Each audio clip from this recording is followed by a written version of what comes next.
Hello, everyone. Welcome to the podcast.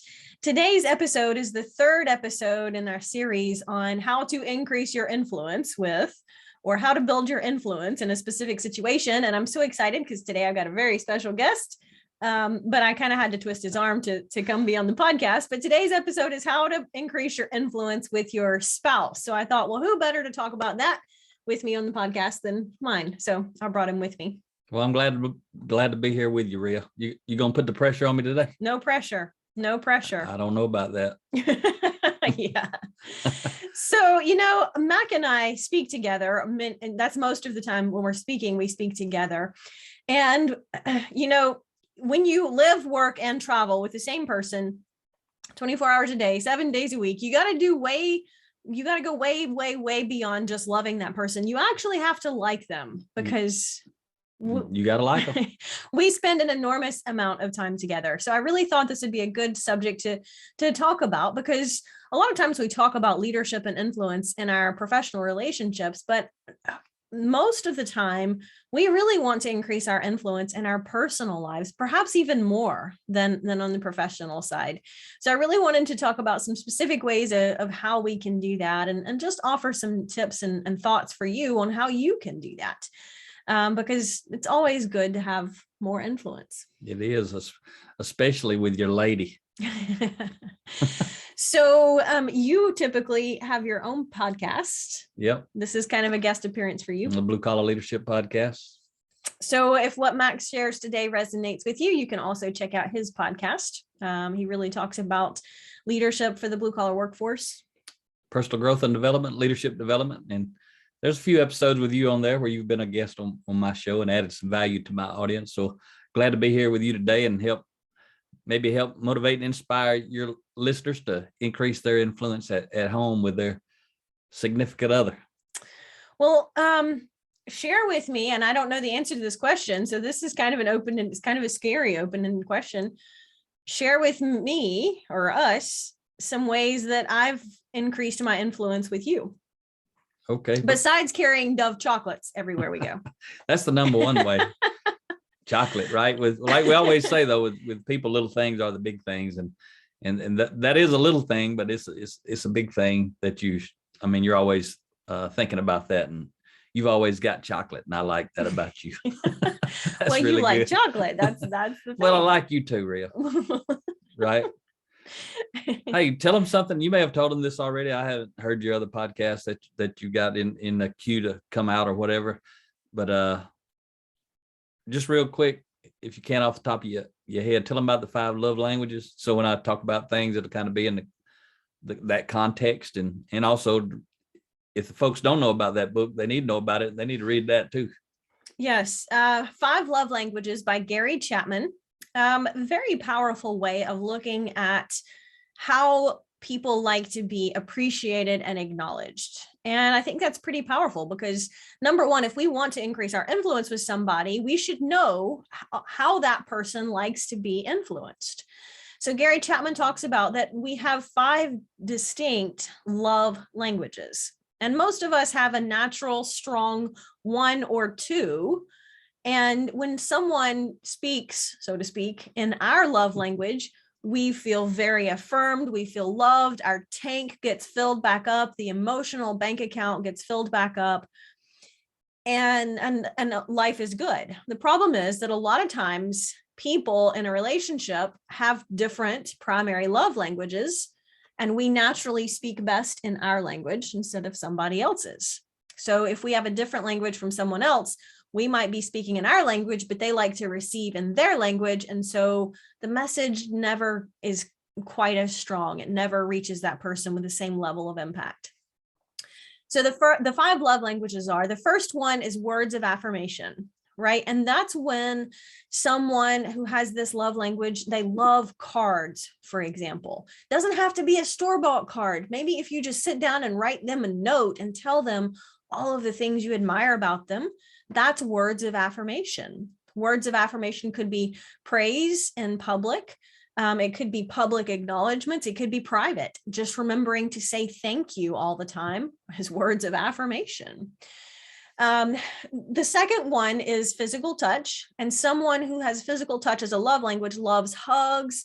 They want to hold hands. They maybe want to snuggle on the couch and watch a movie. They just love that physical encounter. That's just one of their primary love languages.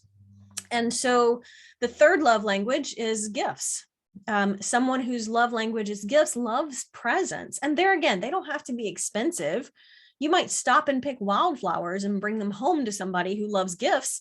And they would just feel so affirmed because you gave them a gift. The fourth love language is acts of service. And this is where someone who has this as their primary love language feels valued and appreciated and loved when you do something for them. Doesn't have to be big. Could be just very small, just as little as remembering to bring a Dove chocolate. That's right, Rhea.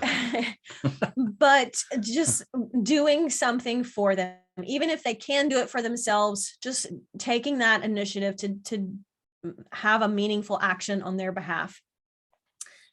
And the fifth love language, last but not least, certainly, is quality time.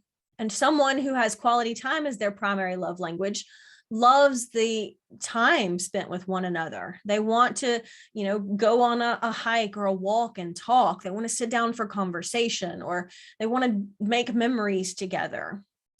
Now, most of us have a very strong one or two love language, as I mentioned.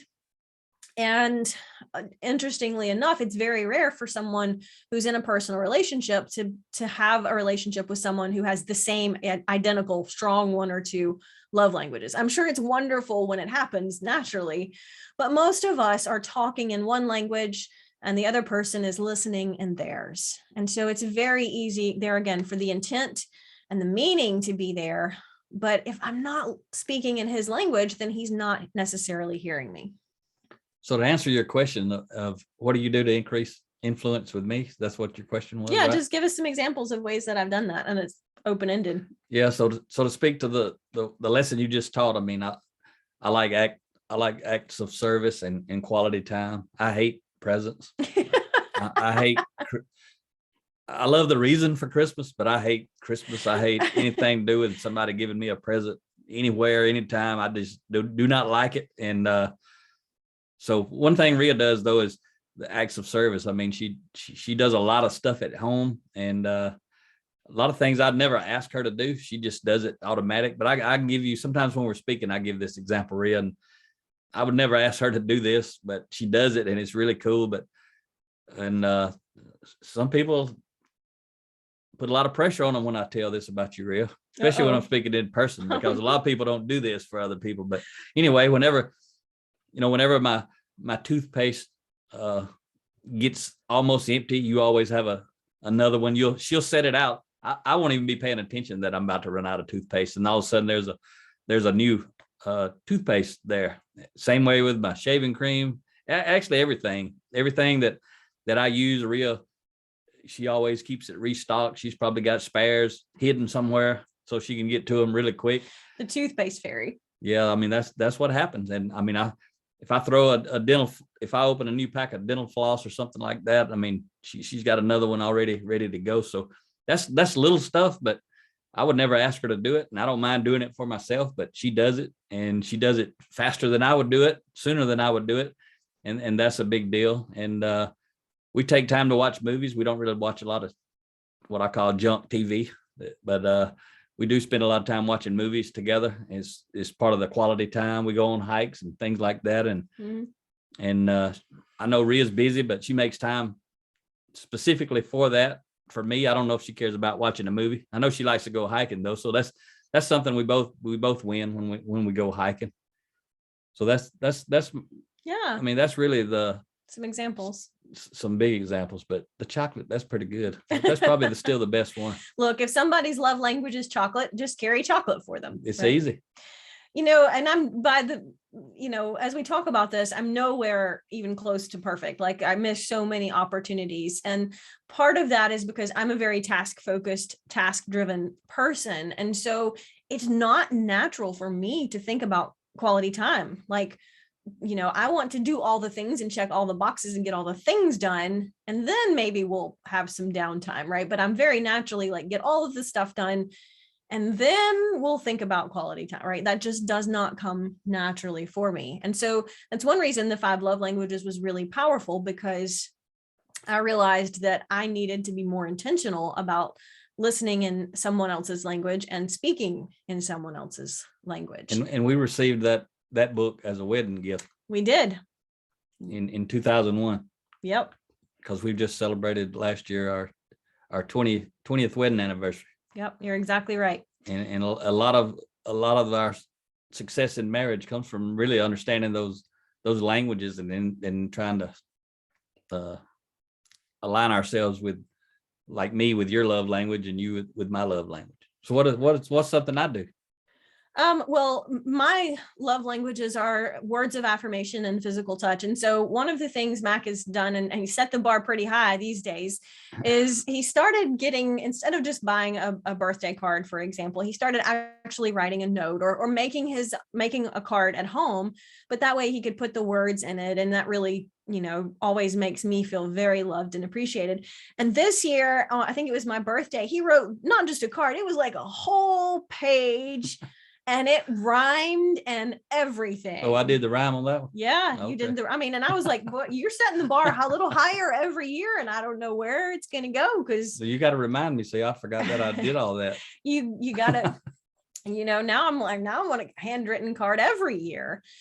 But words of affirmation is a strong one for me. And so Mack is very good about doing that. He's always saying thank you when I do something. And then I'm like, oh, let me just do something else for you, all day long, everything. And so, one of the things I think it's important to talk about is a lot of times in relationships, we're waiting for the other person to go first. And it's so easy to get caught up in that whirlwind and saying, well, if he were nicer to me, then I'd be nicer back. And let me tell you, that's never going to be the best course of action, right? Because what if that person never did take the initiative? What if they're sitting there thinking about, well, why don't you be nice to me first? And then I'll be nice to you. Go ahead. We can't, well, I was just going to give you an opportunity to jump in here. But a lot of times we wait, right? The reason we blame other people, or the reason we wait for other people, is it's easy to do. And I don't have to do anything if I'm waiting on him to take the initiative. But if we're willing to be the first one to start putting deposits into that relationship account, then it's very easy to start building up that emotional bank account.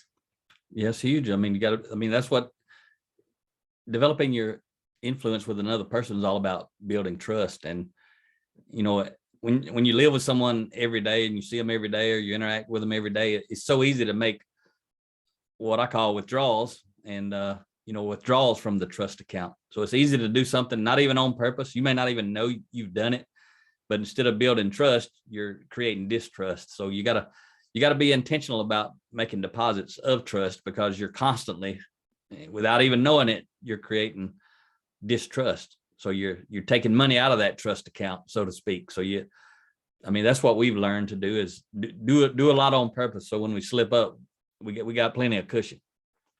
But you don't make deposits so that you'll have cushion so you can do something stupid or whatever in the relationship.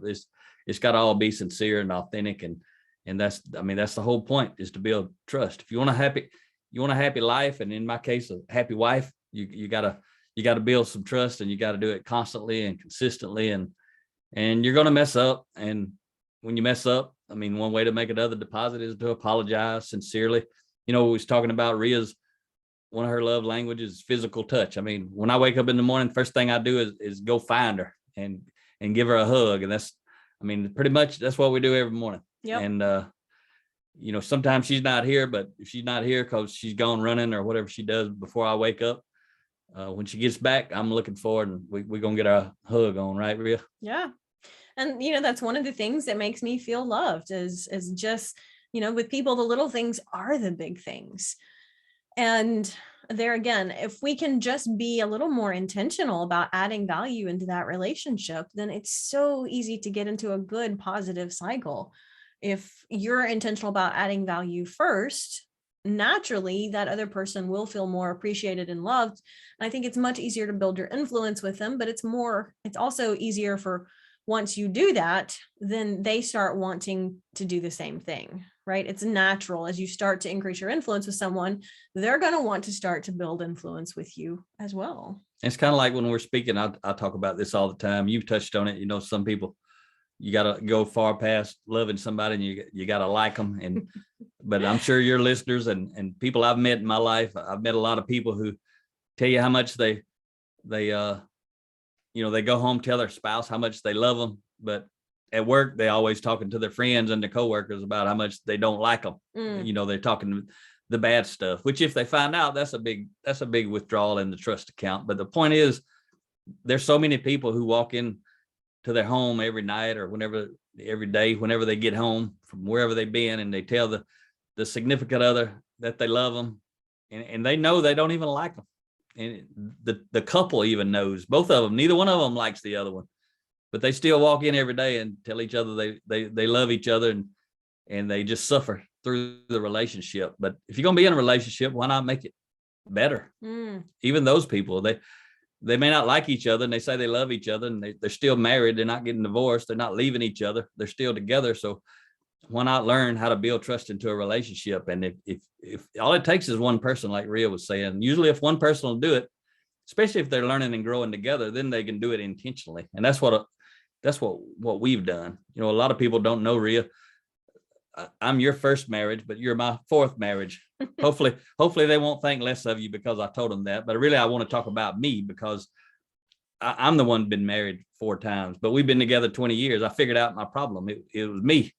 And every problem I've ever had, I've always been involved in it. And I got to work on me. I got to get better. So I did a podcast today talking about,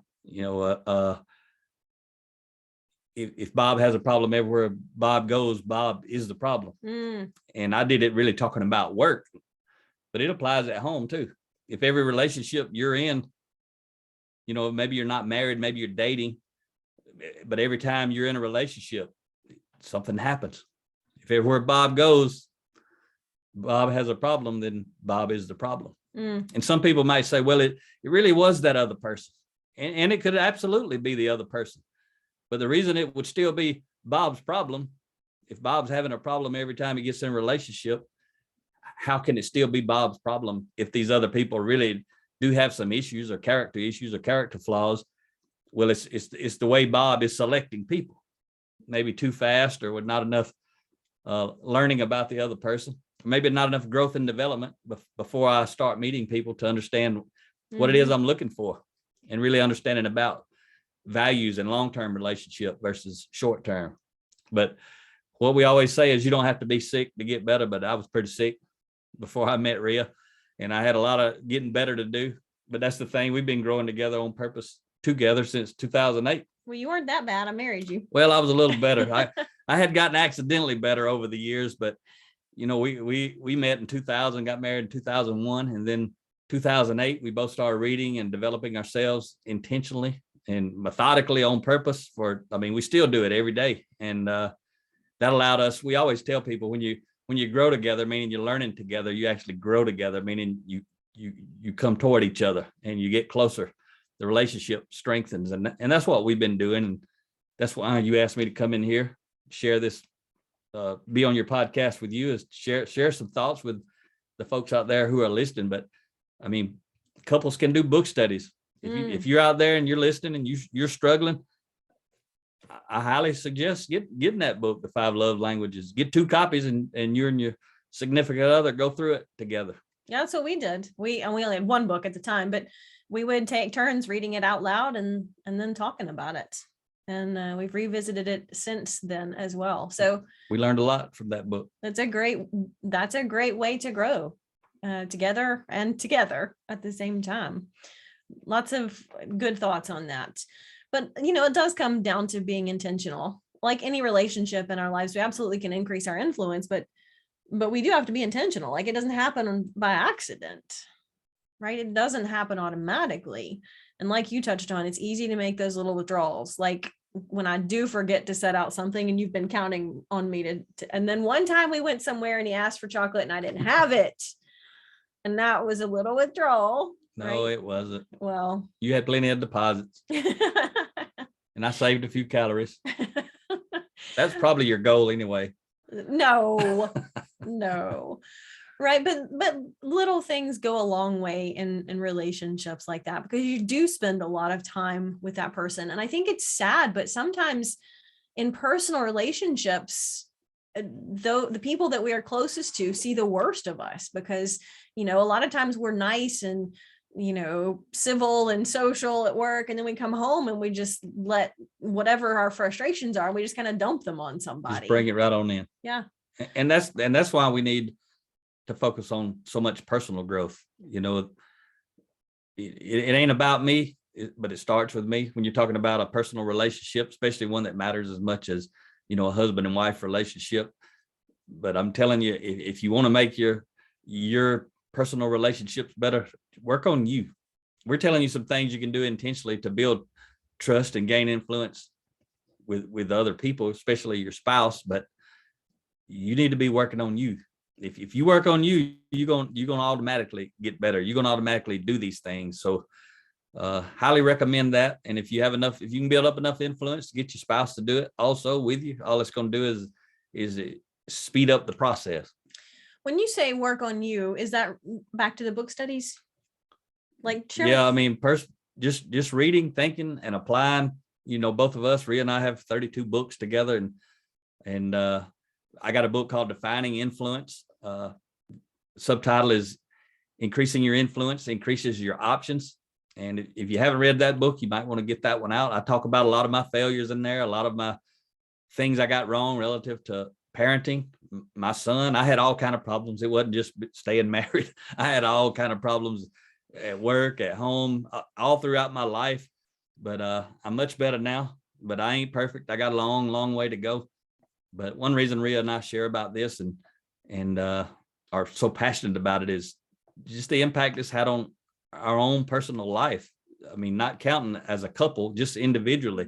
I know you, if you're listening to Rhea's podcast, you know a lot about her story, what she went through. And that's why personal growth has been so powerful for her as an individual. Forget about me, but just her as an individual, who she has become, is because of that self-development. And whatever you want in life, it's already out there. It's out there waiting on you to show up. If it's a spouse, a significant other, or if it's a job and a career, both of those things are out there waiting on you to show up. You may not be ready for either one of those things, and that's why you haven't gotten them yet. But as soon as you prepare yourself and you go out and find it, you'll be ready.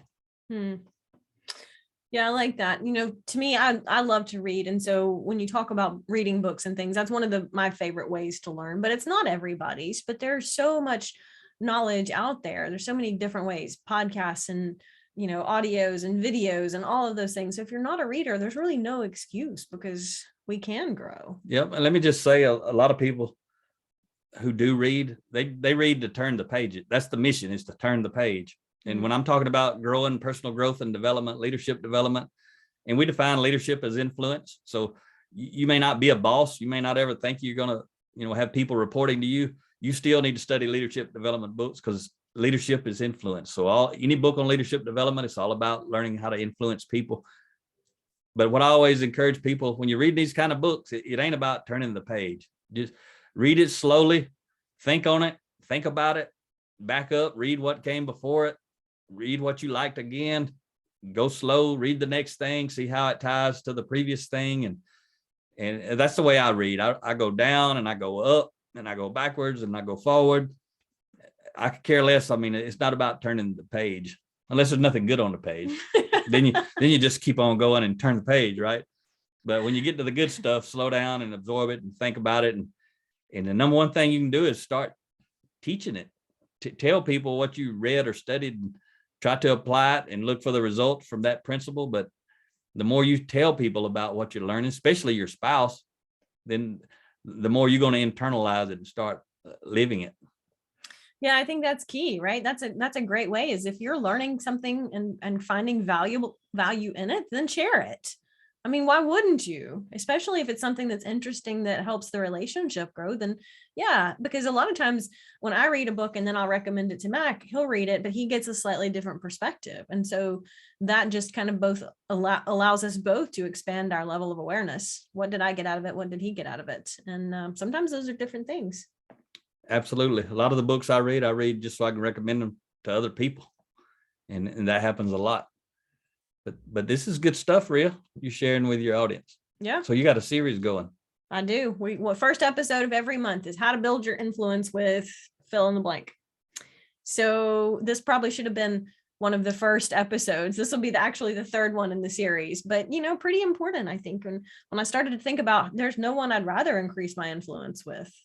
So on a personal level, being intentional with that, one of the things I think about first in my morning routine, every morning, I have just a little exercise that guides me through that. And one of the things I think about is what relationship and how I'm going to add value to that relationship. And you pop up about 6 out of 7 days. So I gotta tell your listeners though that if either one of us had been growing since 2008, like we have, both of us have, but if either one of us would have been growing like we have and the other one didn't grow at all, we'd be having a tough time in our relationship.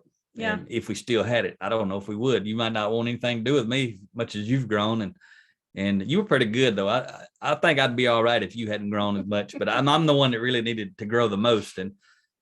But what I'm really trying to say there is both people need to be growing to come together. And if one of you grows, especially a lot, and the other one doesn't grow at all, it's a big chance that you're going to outgrow the other person. But you still have to grow, regardless of if the other person wants to grow or not. You've got to grow. But as you grow and develop your influence, try to motivate and inspire the other person to grow with you.